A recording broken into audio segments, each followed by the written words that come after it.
ఎడారిలో సెలయేర్లు. జూలై 8. వారు పక్షిరాజుల వలె రెక్కలు చాపి పైకి ఎగురుదురు. యెషయా 40:31. సృష్టి ఆరంభంలో పక్షులకి రెక్కలెలా వచ్చాయి అన్న దానిపై ఒక కథ ఉంది. మొదట్లో పక్షులకు రెక్కలు ఉండేవి కాదట. దేవుడు రెక్కల్ని తయారు చేసి రెక్కలు లేని ఆ పక్షుల ఎదుట పెట్టి, రండి ఈ బరువుల్ని తగిలించుకొని మొయ్యండి అన్నాడట. పక్షులకి అప్పటికీ రంగురంగుల ఈకలున్నాయి, పాటలు పాడే స్వరముంది.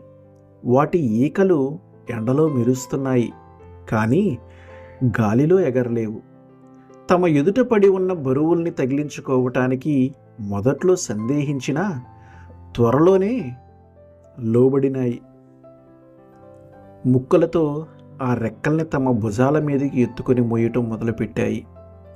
కొంతకాలం పాటు ఆ బరువు చాలా కష్టంగా ఉండేది, కానీ రాను రాను అలవాటు పడిపోయాక వాటితో తమ గుండెలను కప్పుకునేవి.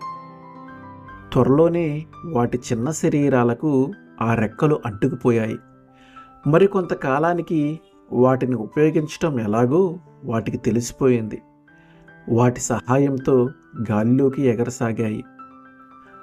మనము రెక్కల్లేని పక్షులమే. మనకున్న బరువు బాధ్యతలే మనం పరలోకం వైపుకు ఎగిరిపోవటానికి దేవుడు మనకిచ్చిన రెక్కలు. మనం ఆ బరువుల్ని చూసి భయపడి వాటిని భుజాన వేసుకోవటానికి నిరాకరిస్తాం. కానీ వాటిని ఎత్తుకొని మన హృదయాలకి కట్టుకుంటే అవే మన దేవుని చెంతకు ఎగిరిపోయే రెక్కలవుతాయి.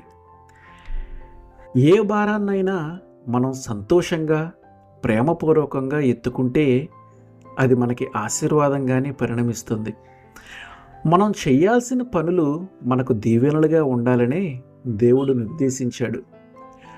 ఏదైనా బరువు ఎత్తుకోవటానికి మనం మన భుజాలను వంచటం లేదంటే మన ఆత్మీయ అభివృద్ధికి ఒక అవకాశాన్ని తిరస్కరిస్తున్నాం అన్నమాట. దేవుడు తన స్వహస్తాలతో మన వీపుకు ఏదన్నా బరువుని కడుతున్నాడంటే అది ఎంత మోయరానిదైనా అది ఆశీర్వాదమేనన్నమాట. ఆమేన్.